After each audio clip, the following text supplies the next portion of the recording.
You think your kid wants to play in Europe? Are you sure he's even ready for what Europe actually asks for? Picture this, U12, 4 or 5 coaches on the field every session. Self-regulation, decision-making, independence. This isn't some fantasy academy. This is the Netherlands in a small town in the north. Today, we're pulling apart what that environment's demand and why American families often misread it. This is Chasing the Game, Youth Soccer in America, international version. And we're not doing this as a thought experiment. We're doing it with someone who is currently living in. Today's guest is Ditmer de Jong. Our audience spans far and wide. And he's got no relation to Frankie. He's born and raised in Friesland, in a village of about 850 people in the north of the Netherlands. He started coaching around 2008 after injuries and life commitments ended his playing days in his dreams. And from early on, his focus was around individual player development. His coaching and scouting journey has led him to SC Cambuur, working in the academy as an assistant coach at U17 and U15 with a heavy focus on individual development and what they call shadow programs. When COVID hit, he stepped back because he was burned out, moved into scouting, and now focuses on identifying players with realistic first-team potential, while also supporting Cambuur's U12 staff and mental coaching and development support. And one thing he's clear about is the Netherlands isn't just academies. It's a whole ecosystem, not just individual pieces. Thousands of amateur clubs, competitive football everywhere. The game is integrated into normal life. So when people say Europe in the United States, they usually imagine one perfect team. But what Ditmer is describing is a whole structure that shapes kids long before anyone talks about a pro pathway. So we get into what the youngest ages actually look like, what coaches do, what they don't do. And we try to go straight to the questions most American families ask all the time. What would it realistically take for a kid from here to succeed in an environment like that? All right, well, I can't wait to hear about the crazy Dutch parents. Okay, so let's get started. So, Ditmer, my friend, welcome. You were born, raised in Blaya. So this is hard for Matt and I to imagine. It's a village of 850 people, give or take. And it has its own football club, which is already makes no sense. So how does growing up in a small place like that shape you as a football person, which is who you are? Oof. I guess that's a good question, but I think it's like difficult to explain because football is everywhere, so it's very normal. So for me, it's very normal it was very normal as a kid to go play football with friends on like at school time or the local football club. So football is everywhere, so you can't really get away from it, basically. Yeah. So your town, 850 people, but what about, were there larger towns or cities close by? And is that, as you start in grassroots and then evolve as a footballer, what does that look like from your own development as a kid and the opportunities that you had? Yeah. So you have like bigger towns close, and they obviously got bigger football clubs and more opportunities. So it does happen that, for example, kids from my village who outgrow their level went to like bigger football clubs to grow and progress there. So I think that's how Dutch football is structured. We have like amateur football and professional, and Blaya was just the very lowest you can play on in the amateur football league. But it does have like a first team. It has like a youth academy. It works together with a lot of other football clubs. So there's like merged football academies. So the level is a little bit higher and you can always make sure there's always enough players for a team. But it's, for example, Cambuur, the club I also do work for, that's like the second tier in Holland. And below that already starts amateur football. And that's usually divided up in regions or, there's basically Eredivisie, Keukenkampioen, which is the second division, and then you have like 3 semi-professional leagues, I guess, like third and fourth division, and below that is our more local or regional football. Right. Your professional team is second place in the second division, so you're a breath away from Eredivisie, right? Yeah, I mean, it's almost like it's prime time is right there. Wow. Yeah, we are below a few games because some games get cancelled because of the weather. But it looks really good. Wow. It's incredible. Matt, what is this promotion relegation thing? I don't think I understand how it works. Yeah, we believe in closed monopolistic systems. Yeah. You cannot relegate from the second division here. So it's like closed system as well. And they've always been looking at how to open it up, but there's a lot of like amateur clubs that don't want to do promotion. So I think it will stay closed for basically always, but we do field like almost 40 professional clubs. So that's really good for such a small country, I guess. Wow. How many MLS teams are there, Matt, give or take? I think there's 30, 29 right now. Wow. And there's 40 professional clubs in... Well, but he's saying all divisions. That's not... No, but it's Netherlands alone. But, it's still but it's tiny. Yeah, but then if you have like the third and fourth division, you also have clubs who pay reasonably high amounts to players. So it's like semi-professional. Mm-hmm. If you take all these clubs in account, I think you go to like... but I mean, these clubs also participate in the National Cup and sometimes even reach like the quarterfinals or half finals. So it's and that's also comes to Dutch culture, right? There's a lot of football around, so there's a lot of competition even from between amateur and professional clubs. Amazing. Ditmer, can you talk a bit about what do you see different today with kids growing up? It's been, what's 20 years or so probably for you since you were like starting out as a youth player, I'm guessing. What's changed from a development perspective or from a methodology around how players need to develop? Yeah, so I think from like a development point of view and like policies, I think the whole system got more flexible. And what I mean with that is like we like tweaked in Holland. They tweaked around with rules like a lot of playing time. They changed from bigger pitches to smaller pitches. So now, for example, like the under-9s, they play like I think it's like 5v5, and they used to just play 8v8 on like half pitch, so a lot of space. So these things changed. I think we also changed in age groups. Like for example, I think in one of the podcasts I was thinking that you guys did, I was thinking about the situation you explained with your son, how he was like under 13, but smaller than his age group.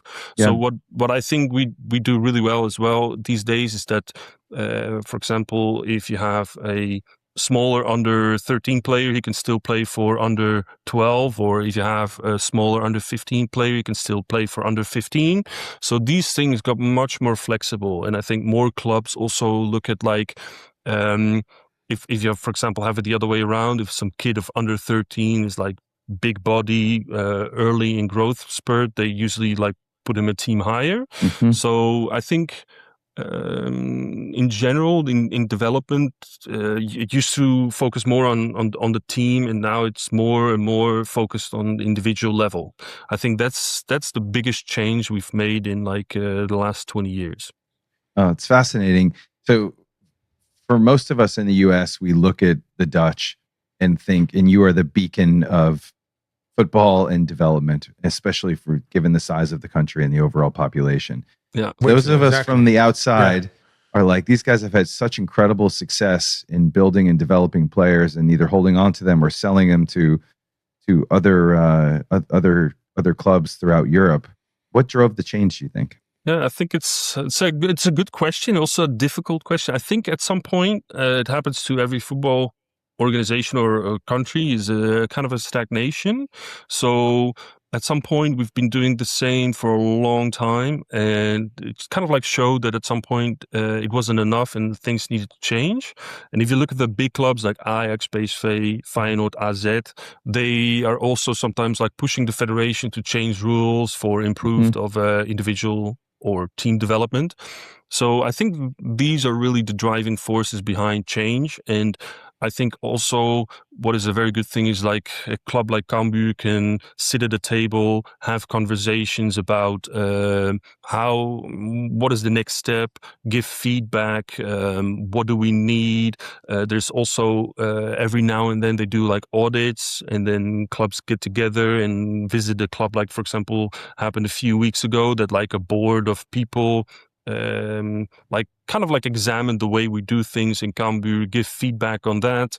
I think that's what really drove the changes in the last 5-10 years to further improve, because obviously if you don't improve, you just stand still, and if you stand still, there's like you just lose competitiveness. So I think we used to be maybe, for example, world class in development, but we're definitely not anymore. There's also other countries who do really well, like Germany, England. So I think that's the main reason why we try to improve our program. We had an interview here with a former MLS player, and now he's a coach at the MLS team, Ben Olsen, and we talked about the gap between American and European soccer, and he talked about all the progress that American soccer has made, and then he said, but don't forget, European soccer is still progressing. Yeah. So this is, I guess that's what that is. I mean, you yourself, you stopped playing because of injuries and burnout, but what made you decide that development is what you want to focus on? That's really my passion. To contribute to other people's passion in football is something I really enjoy. And I think I kind of like got into it and thought like, oh, this is really cool to do, so that I can help kids or coaches or anybody else try to develop for example, as a football player. Do you get formal training as a coach, or is there a system where, I mean, I know how UEFA and FIFA works, but internally within the Dutch system, how does that work for you to there's become? Also like licenses. I think like nationwide it's the same pretty much everywhere. So I think you have like 4 levels of coaching, like the lowest, and then you grow up, and the highest level is professional football. So that's also where the Dutch Federation invests a lot of money in to develop coaches. And there's also like requirements to have like a license. It's not only that you have to finish the program, but afterwards you have to get like license points to keep your license. So you have to keep developing, investing yourself, and then you can get license points. So for example, it's like attending a meeting about development, or watching a certain amount of games, or coaching a certain amount of games, and then you get points, and that's how you keep your license. Matt, you hear the magic words Dutch Federation, right? That there's an idea that there's a larger group that is kind of working for the improvement of the whole sport. That's not something we hear a lot. I know we have U.S. Soccer, but very different. I mean, listen, I think we certainly have that with U.S. Soccer Federation, but I would also argue that we're going through a pretty significant transition in this country where MLS has taken the largest role, I would say, in youth development across the board. Maybe not the largest. There's a ton of other organizations. I would say at the highest levels, and there isn't. I think we as a country are trying to figure out, how does the U.S. Soccer Federation actually, what's the role that they need to play in it, given MLS's role and given other leagues that we have and the roles that they play, both on the boys and the girls side.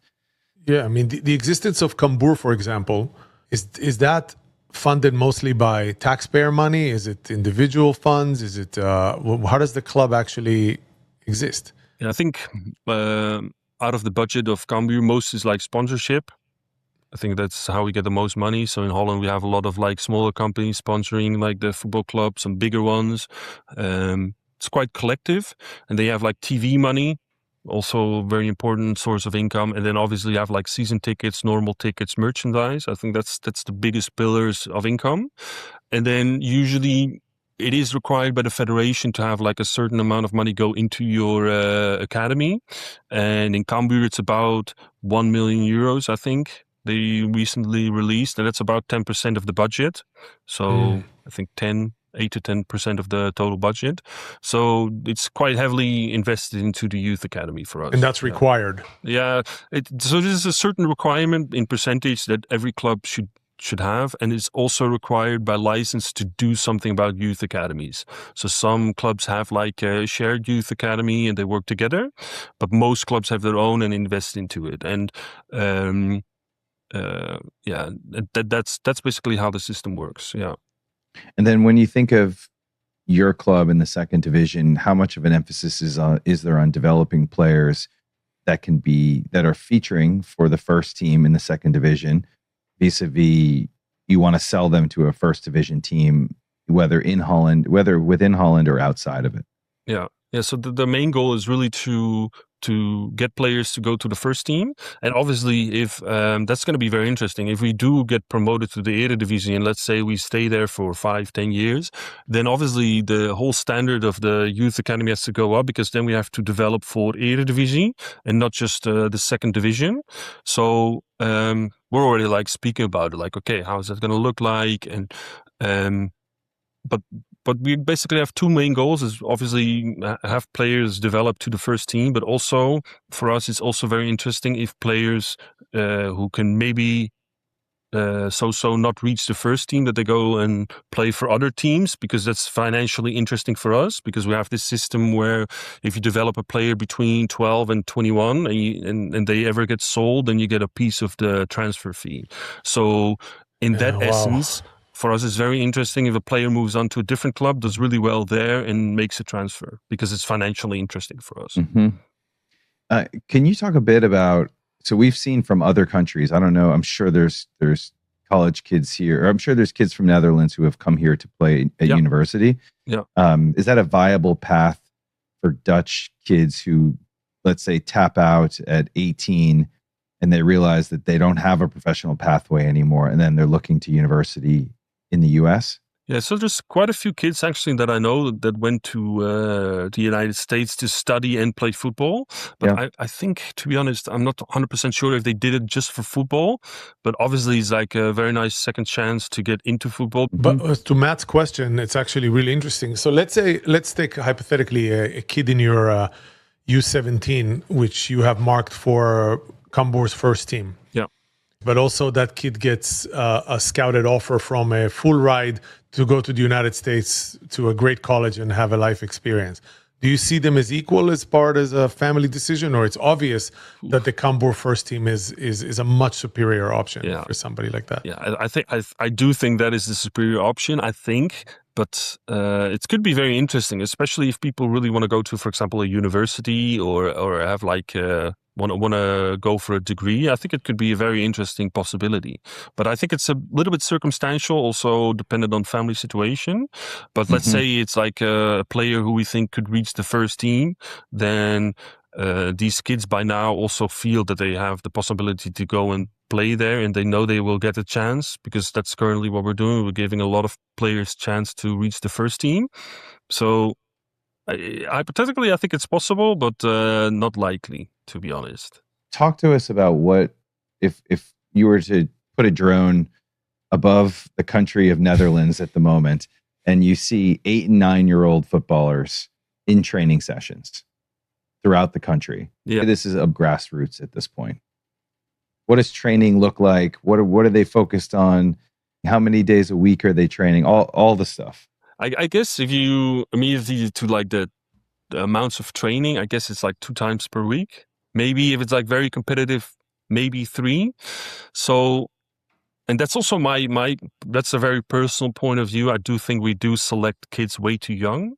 And also in Cambuur, we tend to do that sometimes. If like talent is being chased by other clubs, we tend to like still invite the kid to the football school. So how the system works in Holland is basically most academies started under 11 in this region, under 11 or under 12.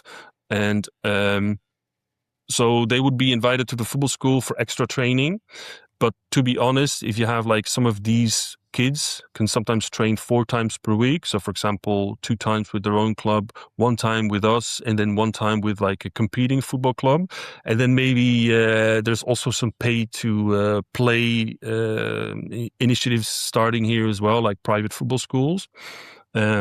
So that's so if you're a more talented player, then it definitely looks like that. Yeah.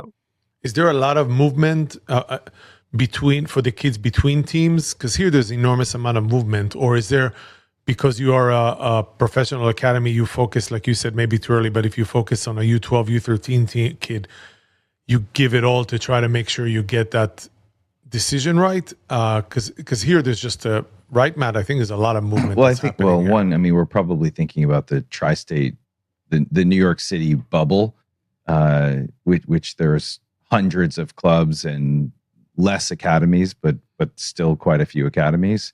And I think this probably applies to all metropolitan areas. Maybe in less metropolitan areas, there's a little bit less movement. But yeah, I think generally speaking, there's quite a bit. How is it in Holland for you? Yeah, so basically you have like 2 levels, right? So amateur and professional. Between amateur clubs, you can only switch like 1 time per season. So a season runs from September until like June, and then you can switch football clubs. Between professional clubs, until you're not signed permanently, you can jump over to whatever club you want.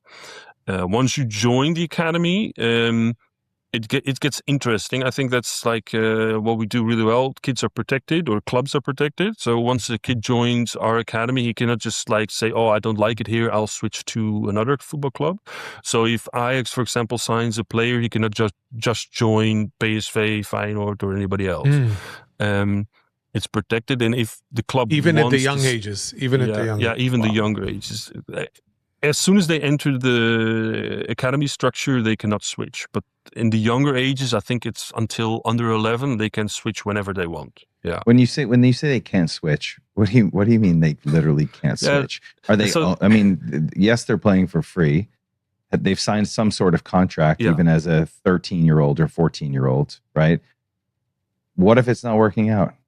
What if you what if don't they work need to out move? and you drop out, you basically have to wait until either the club gives you permission to switch football clubs, or they like keep you on your contract. So what did happen in the past here in Holland is that, for example, Club A wants a player from Club B, and then would approach this player, let him play for 1 season in an amateur club, but train and play friendly games with them, and then afterwards sign him. Which is now under like you get under scrutiny, and it's bad for reputation. So there's also like some gentleman agreements not to try and touch their players. So it's a little bit sometimes a rat race to sign and get the first player as fast as possible, which I really don't enjoy, to be honest. I think. And I think I heard you say this in the podcast as well, that sometimes people travel like very far because they think it's a better football club. Well, I think you should definitely, in Holland with like good academies, you should stay as close as possible to reduce like traveling time. And I think you should really focus on like the philosophy of the club. And if you think it suits you, then you should definitely not travel too far. Because it, for example, happens that Ajax has players of like under 8 or under 9 who travel like 1.5 hours every training session, which I think is, it's a little bit ludicrous, to be honest. I mean, now it's getting interesting because this idea, so we really don't have it in that sense, because you've already mentioned in the younger ages, the clubs in the United States don't really have financial incentive in the kid in their future. They only have financial incentive in their present. Yeah. So this is where what you're saying is, I don't know if I'm going to say it correctly, but it sounds like there's a conflict sometimes in your system between ownership and development, because you gamble on a kid at a young age. So that means that kid took a spot, that kid cost money to the club. Now you have a dollar sign over that kid, and now it's your job to develop that kid. Yeah. So there's what is your definition of a development? And when do you say, you know what, it didn't work out for us? Or do you have to double down, triple down, say, no, we got to make sure that works? Yeah. I think like, and that's why I don't like to start too early.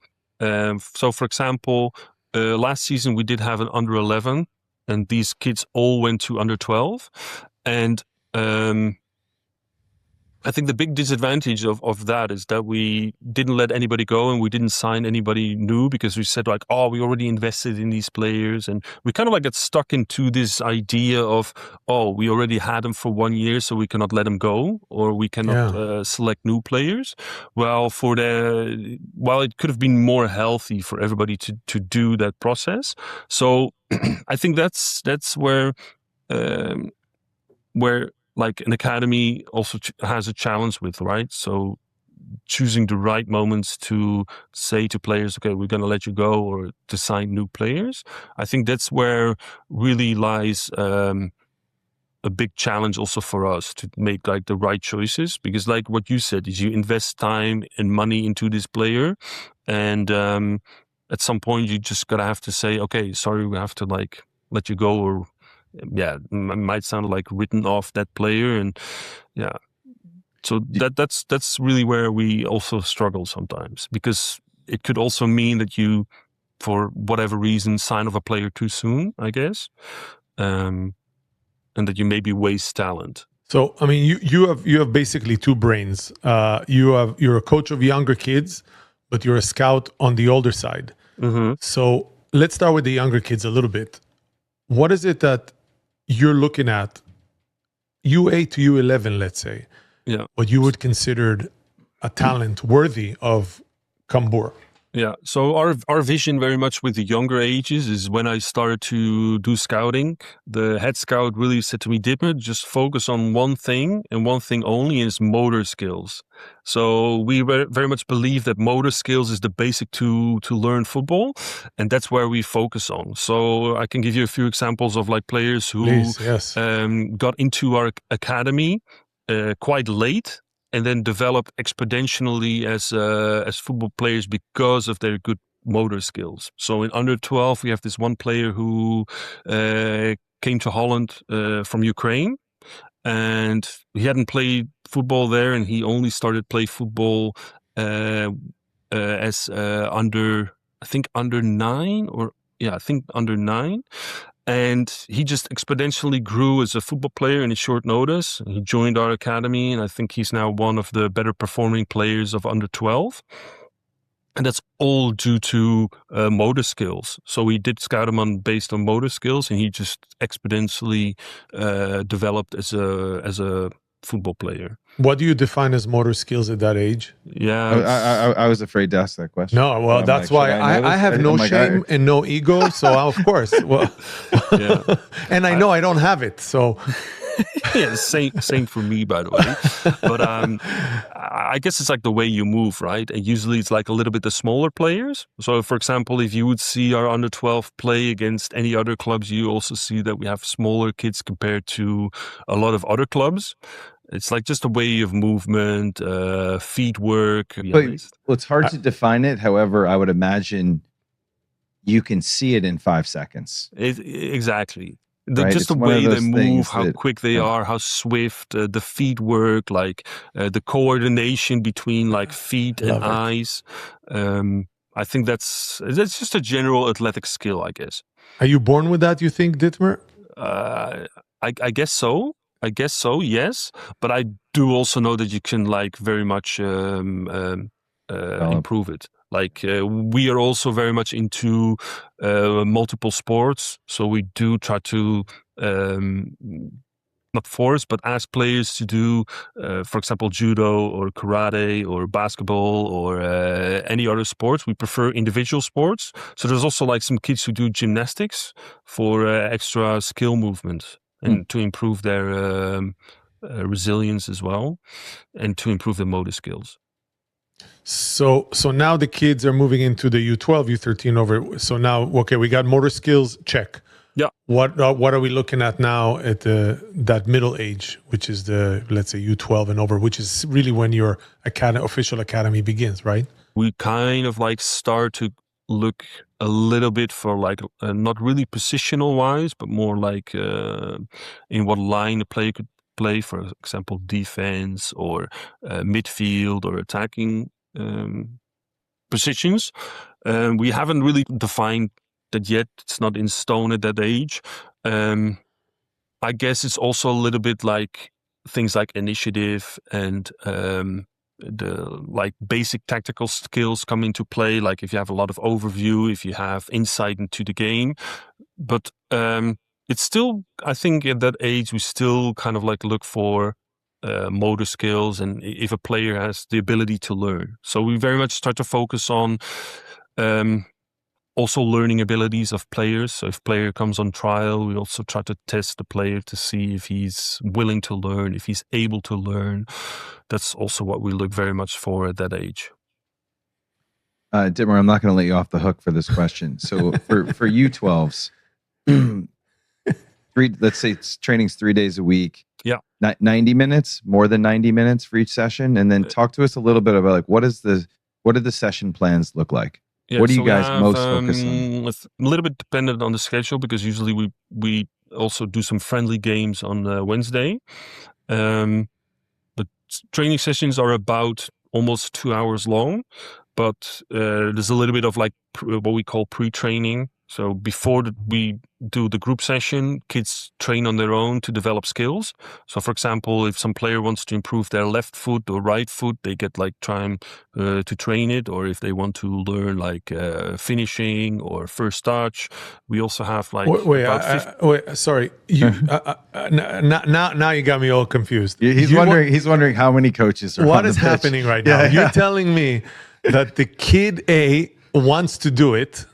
So the kid knows what it is they need to improve. And two, you have the facilities to support an individual kid? So it's usually like a little bit what we call I guess it's like a little bit self-learning.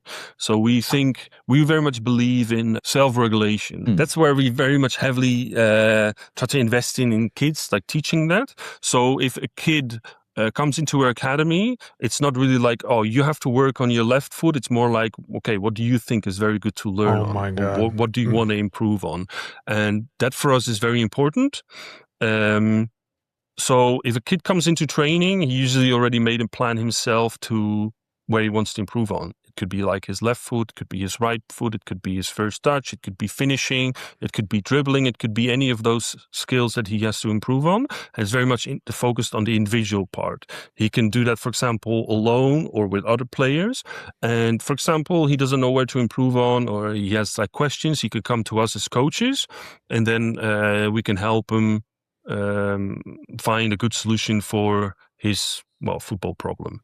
Matt, should we stop the interview now because now I'm like officially depressed? No. So what I was going to ask, so you're saying that training is 2 hours, but does this mean the first 30 minutes or first 20 minutes of the 2 hours? Yeah, they're working on individual, like they've got time to focus on something they want to improve upon. And then you break into team training. So it's not exactly 20 minutes ahead of on top of the 2 hours, basically. Yeah. I'm just blown away by this self-regulation thing. Ditmer, I'm going to say it in a most polite way. Our kids, I don't want to say in general American kids, because I have no idea, but I can talk about our kids are not self-regulated. This is not a concept that I'm familiar with as much, as definitely not as far as football training is concerned. Our kids are always between private trainers and coaches. But I think we run into something, and this is somewhat of a unique thing to New York. I don't think this is countrywide, but like you've got trying to find time on a pitch beyond where your 90 minutes is or your 2 hours is allocated is very, very challenging here. And in some cases, teams aren't even training until 8:00 at night, and you finish at 10. And it's like kids are balancing all these things, and you're driving. So again, I don't think this is not a nationwide thing in the US, but it's certainly something we deal with here. And finding that extra time before training or after training is typically very, very hard for kids. Yeah, very hard to work on. And for coaches, I'm sure they'd love to give the kids more time on the pitch to work on those things, but they don't have the ability to do that either because they're working within the same time constraints. No, of course, Matt is always going to be the practical one, but it sounds to me like in this, what Ditmer is describing is an institutional way of thinking about soccer development. Yeah. Yep. Very different than, I think, how I see it and the way we see it here. Yeah, it's a very philosophical way. Yeah, self-regulation. That's it's going to be my new thing. It's really our philosophy, and the thing to it is like it's like a little bit of perspective. Like for example, if you guys host this podcast and you want to grow, then I could, for example, say, oh, you should open a page on LinkedIn, or I could ask the question, hey, how could you get more reach into a bigger audience? And that's like the difference in perspective. I could walk up to this kid and say, hey man, you should improve your left foot. Or I could ask you like the kid like, hey, what do you want to improve on? What could really help? Hey, you got into this situation, you couldn't score with your right foot. What could have been another option? And what would be needed for it? And it really triggers this thing that kids like think about the development. And that's what we really hope to achieve. That to be honest, if you're a coach of maybe a group of 15 players, are you going to manage to get all the development going just by your own, and even maybe with 2 or 3 coaches, it's very difficult. Right. And obviously, we sometimes get into the situation where we like kind of force players to say, now you're going to focus some time on your left foot or whatever skill. But I guess we give a lot of freedom so kids can also learn how to make choices. So if they come to training, like, okay, am I going to work this week on my left foot, or am I going to work on finishing? And then they maybe, like, when they're older, they think, okay, this week we've got an opponent where I think I will finish more often than the week after. So I will focus on finishing instead of maybe left foot. So that's what we really try to force heavily into these kids at a young age, that they like self-regulate, not only on development, but also outside football. So it's like also useful for their private life, for school, for maybe if they later have a job. So talent is sparse, and we really think that we have to be very careful with our talents. And I think if you're a club like Ajax, you have indefinite number of talents. They have so much choice. For them, it's not really needed to do it this way. But for us, we really think that this is the best way to approach it, and also to keep players into football as long as we can. What's the philosophy as far as coaching during a match at the U12 level? How much actual coaching are you doing, or are the players really just playing and you want to see how they make decisions and you want to help them once you get to training or at halftime or a break in the play? Yeah, it really depends. So I think that's really cool about our under 12 situation is that we have like 4 or 5 different types of coaches. So you have the head coach and you have some assistant coaches, and everybody kind of like brings their own style. But in essence, our job is to... Sorry, 5 coaches per session? Yeah, that really depends. But usually in training sessions, we have 3 to 4 coaches, like head coach, and then 2 to 3 assistant coaches. And with the games, we usually have 1 coach per team, because we play twin games. Have I explained what twin games is, by the way? No. It's like you have a football pitch, and then the pitch get divided in like 2 pitches. So it's like 2 times 8v8, and the score gets multiplied. So if one team plays 1-1 and the other team plays also 1-1, it's like 2-2. The result. So if we play games, it's usually like 2 times 8v8. Which is so rather than having 16 kids 8v8 and you're struggling to get kids playing time, you're always playing twin games, so your kids are ensured to play enough. Yeah, exactly. So that's also secures that we have like playing time for kids, and like in coaching style, we're very much on the encouraging side. So we encourage 1v1s, we encourage dribbles, we encourage like a difficult pass. But that's basically to how we try to coach. Sometimes we coach a little bit more, sometimes we do more observation. And I'm also more the observation type. I try to not coach too much, and I try to give 1 or 2 tips during the break. So we play usually 4 times 20 minutes. So there's also like a lot of time to do some reflection, take a break. But sometimes I also try to coach like the substitutes. So we usually do substitutes every 5 minutes. So somebody comes off, I try to like ask some questions or give some feedback or give some tips. So that's usually our playing style. Do you begin already at a young, or maybe it doesn't exist, I don't know anymore, maybe it's a cliche, but do you ingrain a Dutch style of football already at an early age, or there's no such term anymore as a Dutch style of football? I think that like the Dutch way, and when I was younger, you always heard about totaal football. Like the total football. But I guess it's not there anymore. So we also used to have like this, we have to play in a Dutch way. And we always played 4-3-3. And I remember when I did like my coaching license, some other coach one time played 4-4-2, and everybody was like, why would you play it this way? There's just one way of football, and it's 4-3-3. That's how you should play. But usually these days, I think it happened with Louis van Gaal. I think it was 2014 in the World Cup in Brazil. He played like a different style of football, like 5-3-2 or 3-5-2. And that was the first change in formations. But if you look at the ages we coach, we don't really look at systems yet. We don't really look at tactics yet.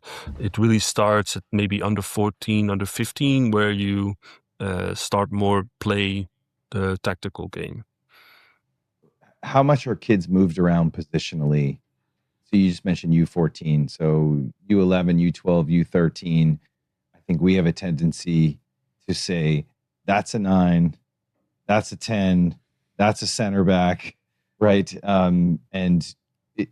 Positional flexibility doesn't exist maybe to the degree that it can. And we all know that kids change significantly, right? Physically as they grow up, and maybe their motor skills improve so they can play other positions, but then have gone 3 or 4 years without ever playing another position. It's difficult to adjust. What's the philosophy there? Yeah, so our philosophy is also kids until under 12 play basically everywhere. So they sometimes play attack, they sometimes play midfield, sometimes defense. And even if we don't have a goalkeeper, some players even go play as goalkeeper. And then usually from under 12, we go to under 14. We don't have under 13 at the moment, which probably is a very nice discussion to have later. In under 14, they usually go to 2 lines. So maybe defense and midfield, for example. And that's where they switch. And usually when they go to under 15, that's where they usually get between 2 and 3 positions. And then we already start to slowly specialize the player. I guess where a lot of coaches and football clubs get wrong is they try to really develop kids in a one-dimensional way. And we also do that sometimes. So with what I said with the motor skills, that is the type of player we scout. I also think we could maybe scout 2, 3, 4 other types of players. For example, that is more focused on a little bit physical part. And the discussions we have at the moment is because we are very general and we try to push a lot of kids into the higher standards of football. So now is really discussion what is next. And now we try to focus on that we have players also developing what we call a weapon. So that players not only are scoring, for example, you guys score with A and B, I guess, in the United States. But we score, for example, 1 until 10. But not every player is like a 6 or a 7. But that a player also have an 8 or a 9 in some fields. So, for example, crossing or finishing or 2 feet, or that he can really bring something special to the table to really reach the first team. Because the feedback we got so far is that the kids that we develop are very general. So they have good grades on everything, but not exceptional grades on anything. So that's what we try to now focus on, that we have players who have in general score a 7, but have also 2 or 3, maybe in exceptional situations, 4 things that they are really exceptional at. Do you think that was because there was too much emphasis on team training, for example, and not enough emphasis on the individual elements of development? Yeah, definitely. So that's what I also try to do with under 12 at the moment is, if you're a coach and you have to coach a team, this goes a lot of time and effort just to keep the team running. You have to arrange stuff, you have to make trainings, and obviously you make trainings and you hope kids do individual development there. But I think it's very important that every team also has coaches who focus on the individual part of football and spend time with kids to see where they can improve and or what their skills are or their weapons, and that we try to develop these things. So there's always, since I've been coach, there's always been this discussion to what is more important, the team sessions or the individual sessions, and how much time you spend in each field. So that is obviously very dependent per player, per team. But I think it's something you always have to guard as a coach, that you maybe not spend too much time in the team aspect, but also not too much time in individuals. So you always look to where do I put more of my time in. So you have 3 times trainings per week. What are you going to focus on? And that's where I try to help the head coach with as much as possible at this phase, because we did spend maybe too much time in certain fields, resulting in a one-dimensional development as well of our kids. So Ditmer, when now that you're a scout for the older kids, it's almost like 2 questions in one. One is, those kids obviously did not come from your academy. You're scouting kids from outside. Where are you going around to look for kids? And 2, is you mentioned that this idea of player versus the team. Are you searching for kids at that age that you're looking for, the older kids that can make it to the top team, or are you looking at kids to strengthen the academy? Now my role is really, I have to try and find the player who's able to get to the first team. That's a little bit of a difference in perspective, because you really got to find, not really top notch, but you have to find the potential that they can be top notch. And yeah, it's a question I get asked a lot. If I tell that I'm a football scout, the first question is always, oh, what do you look for? But it's not just that simple to say, I look for this. Sometimes you just walk into this player, you see him play, and you think, hey, this kid has a certain thing that I think in this certain role he could play in. So for example, I one time ran into this kid who doesn't have very great motor skills, who's relatively slow, but he had this great insight into football. He's a real number 6. And some other scout watched him as well. He got invited into the academy, and now he plays for the first team. But at the time, did I really think, oh, that's going to be a prospect for the first team? Yeah, absolutely not. But he developed over time very consistently, and he managed to adapt to the level. And yeah, great credits to him. So Director Morton talked about kids who are rockets, and there's so few of them, right? And you can generally see, like the number 6 you explained wasn't a rocket. How do you actually measure the passion? Because once you get to a certain level, right, at an elite level, at U16, let's call it, the increments of development, I think, seem to be really small, right? You can't notice them. You're not improving 30% a year when you're 16 or 17 years old. They're small. So it has a lot to do with the environment that you're in, but also ultimately your passion and your commitment. I think as a scout, that seems like it'd be impossible to actually measure when you're going through that process. Yeah, it's very difficult. And I think where we, or at least where I try to improve, and it's also network, is you have to know what type of player you scout as personality. And from that player, I kind of heard from the head of academy of that football club that he was the captain of the team. He was willing to learn. He's able to adapt. And these are traits that are very important. So we also look at potential very much into the ability to learn.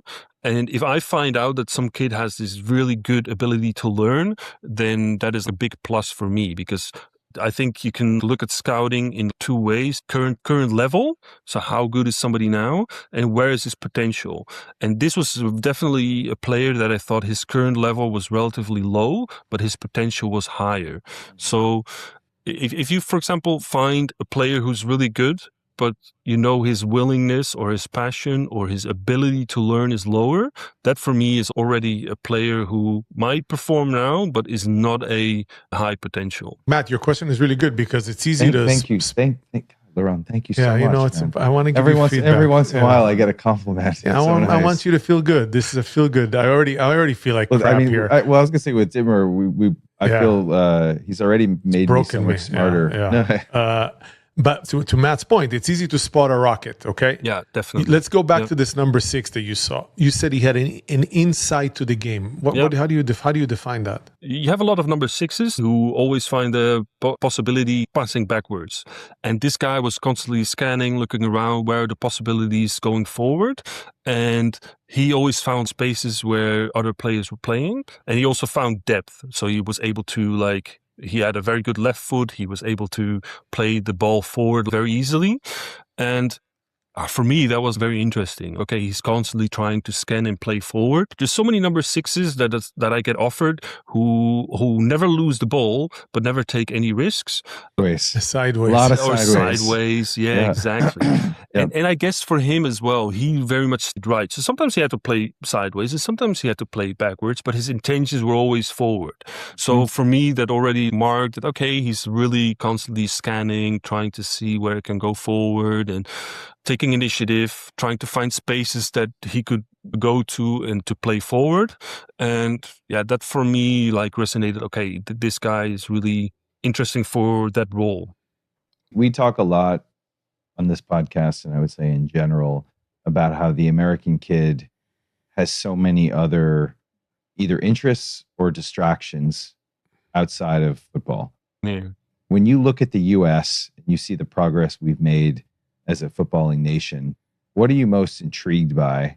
And what do you think are the challenges beyond, if there are ones? For Dutch football, you mean? Or It's a very, very poorly worded question. It's very poorly worded. Yes. Let's go back. Yeah. When see there.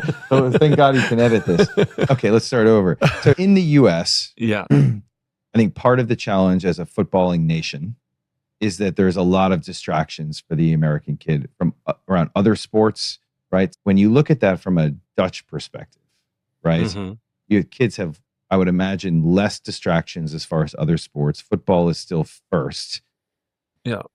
So I think like if I look to like 20 years back and now, a lot has changed, right? Like in the sense of devices, Fortnite. I remember when Fortnite came out, kids wouldn't play football outside anymore and just stay home, play PlayStation.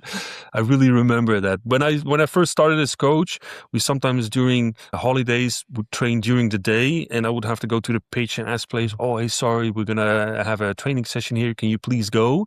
And that already changed 10 years ago. There were less kids on the pitch playing, and you do see that kids play less in their free time, but that is also a big possibility, right? So it means that if you do play football outside and if you do invest in yourself, you're ahead of a lot of other players. But in sense of you do see that everybody pretty much is football minded. So I think that basically almost all the players that I currently coach in under 12 probably watched some football this weekend. I remember you guys mentioned that in your podcast that probably not a lot of players watch football in their own time. Yeah. When I get to coaching on a session on Monday or Wednesday, I always hear kids speak about that they watched Barcelona, Real Madrid. So that is very unique about our culture too, is that you don't really have to encourage kids to say, "Oh, I'll go and watch football." So I think that's one of our weapons as well, is that we have a culture where football is everywhere. I mean, let's talk about American kids, because that's what we care about. So you and I spoke, you said you yourself have not tried out any American players. You're not familiar with the youth market in the United States. No, not very much. That's, but let's say hypothetically, you would want to open that both for market reasons, or obviously there's just a giant market here for, I think, Matt, correct me if I'm wrong, a lot of parents who would probably be willing to experiment playing in Holland if they had a chance. The question is, if you are coming here looking at 14 or 15-year-olds, what would it take for an American kid? What would have to jump out at you for this to be a worthwhile adventure?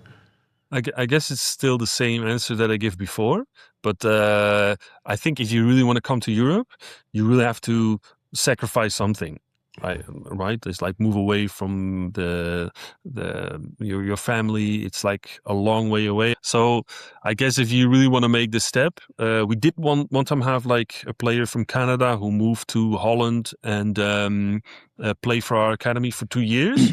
For them, adjusting to the system, adjusting to the way of living was very difficult. So they eventually moved back again.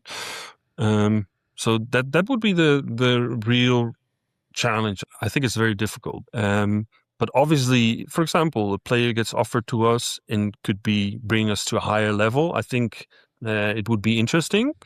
The only big disadvantage for the Dutch system is that once they get offered a contract, we need to pay a very high wage, and it's like a discouraging system to make sure that you really focus on homegrown players. So if it's players from outside the EU, I think we have to pay 150% of the average wage of the league. So these players will become very expensive. So that would be another consideration. But from a development point of view, if a player would come to us and play for our academy and improves our academy level, I guess it's always interesting for us to look at if that would be a good option for us. I have a feeling after this episode, he's going to get a few videos. Or we can just have Ditmer and a few of his coaches come here for a week, 2 weeks this summer and have them and organize some camps. Look at that. What do you think? Ditmer, not a bad idea, no? To be honest, I already checked how expensive is it to book a flight to New York, to be honest. Okay. Just out of curiosity. So for me, US football is very new, and I found the insights so far in this podcast really breathtaking and very nice. It's like very interesting to follow what you guys have to tell about US football. So, Ditmer, I'm 50 years old. Never in my life has what I do or my name has been mentioned in a sentence that has the word breathtaking in it. So I'm going to start the show with that, and then I'm going to end the episode. So that's totally fine. Yeah. If you want me to do more one-liners, I'm happy. No, but you definitely want you to DM Matt after this about this camp idea. I gotta tell you, Matt. I could be dreaming, but it's going to be a line of kids for something like this. It'd be great. Let me ask you. Can we ask you? I just want one more question, and then we'll let you go too. We didn't talk about parents. Oh yeah. As it relates to Dutch youth football players. Oh yeah. What is the culture for parents? How involved are they? Yeah, so that's what I found very interesting very early on when I was listening to your podcasts, is that it's very similar to how you guys experience and to how we experience it. We obviously have our issues with parents as well. And I guess it's not really, and that's like the underlining thing that I find difficult. It's usually not in plain sight. It's usually on the background. It's on the way home. It's at the kitchen table. We obviously try to influence parents into what we think is good for their children. And I think to win like the hearts and minds of parents is very important. We have like 2 parent meetings every season. So at the start of the season and at the end of the season, we do invite, like we have four moments of the development conversations, one-on-one with the players, and parents are present at these conversations. So we also try to involve and influence parents in these conversations to why we do these things. And our head coach also sometimes shares in the WhatsApp group with parents, like, okay, currently we're working on this, this, and this. This is what expected from the kids, and try to like make an involvement. We also notice that the more you invite parents to come closer, they will actually take the space and become very close. I guess if we would put in the WhatsApp group now, asking parents like, oh, hey, do you guys think it would be very nice to do a press conference after each game? I think they would absolutely love it. It would tear us apart, but that they would love that. But that was also like one of my questions over there is like, sometimes Matt told that you lacked communication from coaches. So could you maybe explain to what you've been missing in communication? I think what's been striking is at times it seems like there's very little direct communication between a coach and a player, and what type of communication do you mean? Like just informal, formal about football? Yeah, like getting to know the kid really well. What motivates them? What isn't going to motivate them? How quick do they learn certain concepts? What are they struggling with? What feedback do they have? Do they want to play? Like, are positionally, do they feel like they're in the right place? Ditmer, maybe you want to join me on the podcast next week and we interview Matt. That's number one. Yeah, sure. For example, for me at La Vie at NYCFC, there's only maybe 1 or 2 meetings in a year where you sit with a coach for 10 minutes and the information then comes from the academy to you on what the kid needs to improve. And add to the point that a lot of time if a kid wants information from the coach, they kind of have to really make the effort to get that information from the coach. Right. So I think in that sense, there is no continuous organized flow of information coming from an academy to the kid at those younger ages. How is that handled in Cambuur? Yeah, so what I find very interesting is like personal connection between coach, and this is also like our philosophy, connection between coach or coaches and kids, very important. So our head coach also every season does a home visit at every player we have. So he goes there maybe for dinner or to make like a connection, see how the situation is there at home. So our head coach is aware of every situation. And it's also like when kids come to training, it's just like this very simple gesture of giving a high five, asking, hey man, how are you? How's your day? How was your day? How's it at school? We find these things very important that we make a connection with kids. So for me, it's sometimes very surprising that clubs work with kids for maybe 10, 20 hours a week, but have no connection or don't know how the home situation is or don't know how they perform in school. So for us, that's very important. Oh, It's great. Oh, that's amazing. Yeah. Ditmer, my friend, we took an hour and 32 minutes of your time. Yeah, already. It surprised me how fast time goes. Yeah, there's still so much. We're only on question 18 out of 68. So No, Ditmer, you're an incredible human. You thank can you. tell who obviously has an incredible understanding and appreciation for football, but just your ability to articulate a lot of how you think about football individually, but over there within the club and then from a country was really powerful. So thank you. Yeah, and good luck in the promotion fight. Thank you. We are. When are we getting the signed T-shirts? Did I give you the address for the? I can definitely arrange something. That's no problem. Matt, how do you say wow in Dutch? I don't know, Laurent. If anybody can figure that out, it's probably you. I'll figure it out. Look, after this interview, Ditmer sent us a follow-up note and added a few points that he wished he said more clearly, which, by the way, happens to me after every interview and every conversation I have. And here's the line that stayed with me from his notes is, we try to give players ownership of their own development. So you may be wondering, how did we get this guy as a coach and a scout at Cambuur who wanted to come on Chasing the Game? We were amazed too. He came across our content and was fascinated by what's happening in the US around youth development and wanted to share a little bit with us. He defined what that means at Cambuur: self-image, reflection, discipline, the willingness to invest in yourself. He also clarified that they often teach this through implicit learning, drills where learning happens without constant instruction. So decisions hold up under real pressure.